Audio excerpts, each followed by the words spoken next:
तुझ्याकडनं घेण्याचा प्रयत्न आपण निश्चितपणे करणार आहोत। आजचा दिवस देखील अधिवेशनाचा वादळी ठरण्याची शक्यता दिसतीये। मात्र दुसरीकडे ऊर्जा विभागाची चौकशी करण्यासाठी 30 जणांची चौकशी समिती नेमण्यात आलेली आहे आणि ही समिती गेल्या सरकारमधल्या ऊर्जा मंत्र्यांनी घेतलेल्या निर्णयाची चौकशी करणार असल्याचं समोर आलेलं आहे। आपण कोणत्याही चौकशीला घाबरत नाही असं माजी ऊर्जा मंत्री चंद्रशेखर बावनकुळे यांनी म्हटलेलं आहे। सरकारनं चौकशीला जर बोलावलं तर आपण कधीही यायला तयार असल्याचं बावनकुळे यांनी स्पष्ट केलं आहे।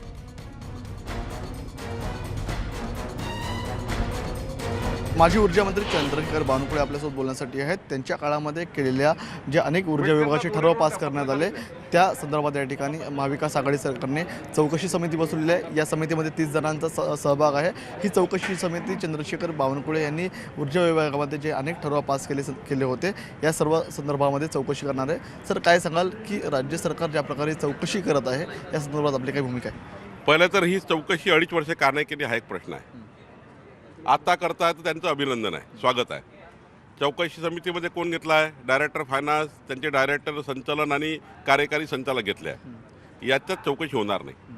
चौकशीत त्यांना वाटेल ती त्रयस्थ यंत्रणा घेतली पाहिजे आणि पारदर्शक चौकशी केली पाहिजे। 5 वर्षाच्या मागच्या काळात महाराष्ट्र लोडशेडिंग मुक्त करणे, शेतकऱ्यांना पूर्ण वीज देणे पण एकही पैसा न घेणे, त्या ठिकाणी इन्फ्रास्ट्रक्चर मोठ्या प्रमाणात वाढवणे, अशा अनेक गोष्टी झाल्या। एलिफंटाला कधी वीज नव्हती, एलिफंटाला वीज गेली। खूप काम झालं आहे। मुख्यमंत्री सौर वाहिनी योजना झाली, HVDS योजना आम्ही आणली, एक शेतकरी एक ट्रान्सफॉर्मर योजना आणली, साऱ्या योजना बंद पडल्या। आणि आता काय सांगेल, मागच्या 5 वर्षात असं झालं म्हणून आम्ही आता हे 16 शहरं खाजगीकरणात देतो आहे। 16 शहरांना खाजगीकरणात देण्याचा तर डाव नाही आहे असा मला गंध येतो आहे।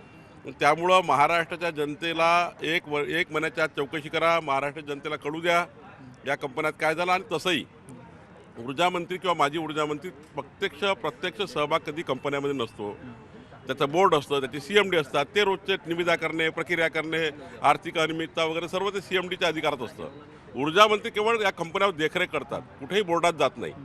आणि त्यामुळं माझ्या अडचणी वाढणार आहे, मला हे होणार आहे, कपोलकल्पित काहीतरी बातम्या पसरवायच्या आणि त्या ठिकाणी महाराष्ट्राला त्या ठिकाणी काहीतरी सांगायचं। खुशाल चौकशी होऊ द्या।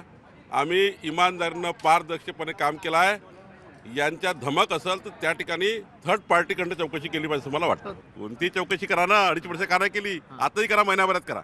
तर या ठिकाणी आपण पाहिलं असेल तर हे होते माजी ऊर्जा मंत्री चंद्रशेखर बावनकुळे। तुम्ही 2.5 वर्ष चौकशी का नाही केली? तुम्ही आता जरी चौकशी करत असाल तर त्याचं स्वागत आहे। त्या चौकशीला मी सामोरं यायला तयार असल्याचं चंद्रशेखर बावनकुळे यांनी न्यूज 18 लोकमतशी बोलताना स्पष्ट केलेलं आहे। व्हिडिओ लिहिणे संपत मोरेसह मी तुषार रुपनवर, न्यूज 18 लोकमत, विधानभवन, मुंबई।